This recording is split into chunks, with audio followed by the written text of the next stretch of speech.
What should you do if you bought a commercial property with an existing tenant?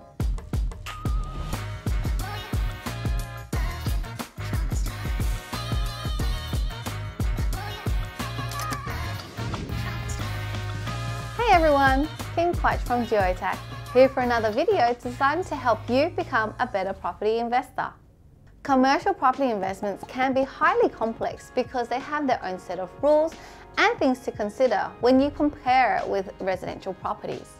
So the due diligence process can be fairly different and require you to consider a number of other things that you might not in residential property. One of the most frequently overlooked things we see are to do with clients considering commercial investment properties with existing tenants. Now, existing leases can be good or bad. It just depends on your circumstances. So in today's video, I'm going to run you through the things you need to look out for when investing in a commercial property that has existing tenants. But before we start, we want to be clear that this video is for informational purposes. In no way should you interpret this as financial advice. We always recommend working with a qualified financial advisor or tax agent to give you the best advice for your situation.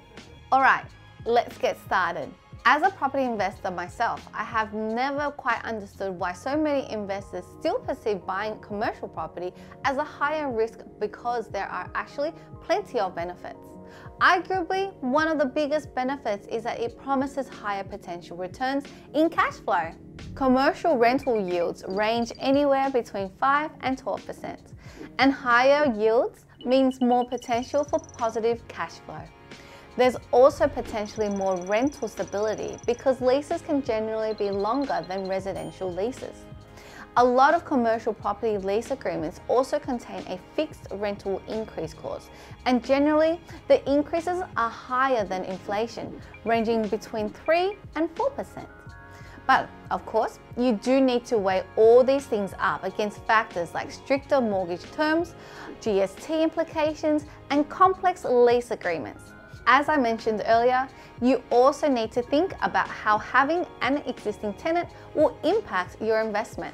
Don't get me wrong, purchasing property that is already leased can be pretty beneficial for investors who aren't looking to change its current purpose. In other words, if you're not looking to make any significant changes or refurbishments that may change what the building is currently used for, then this could be an ideal situation for you.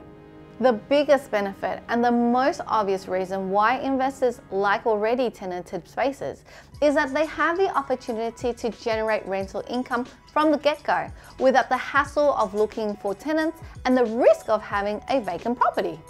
But like all good things, there are potential downsides.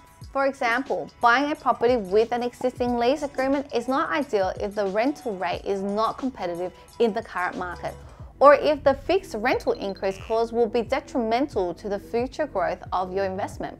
And unfortunately, if the existing lease forms part of the contract of sale, it can be very difficult to negotiate its terms. So it's important to do all the necessary due diligence on the property, the tenants, and the likelihood that your investment will perform in your favor.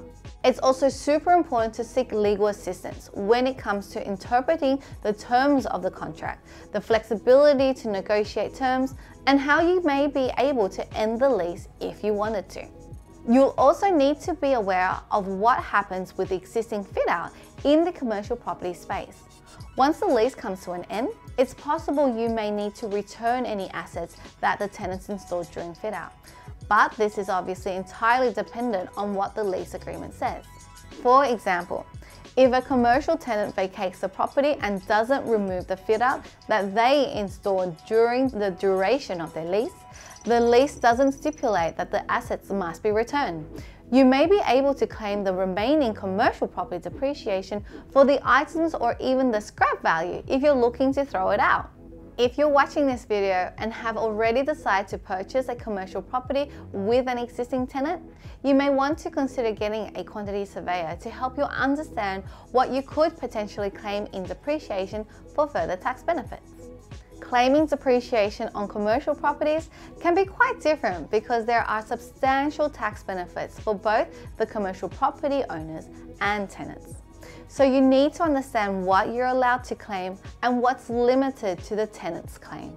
Getting your hands on a depreciation schedule could be a major advantage for you to boost your cash flow. So if you're in this situation and need some advice, get in touch with us today. Otherwise, if you know someone who is looking to invest in commercial property, make sure to share this video with them. I'm Kim Quach from Geotax. See you next time.